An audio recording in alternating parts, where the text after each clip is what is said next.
Mislim, da znam, to lahko naredim sam. Sito in okvir za ročno izdelavo papirja. S pomočjo načrta, ki je v opisu videa, pripravimo letve navadne robinije. Stranice in prečne letvice sita postavimo tako, kot je prikazano v načrtu. Lepilo nanesemo na vse površine, ki se bodo stikale, in jih stisnemo z mizarskimi sponami.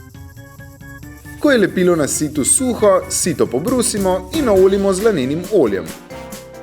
Nerjavno žično tkanino postavimo tako, da ne visi čez stranice sita. S pomočjo trakov iz nerjavne kovine mrežo pritrdimo na okvir.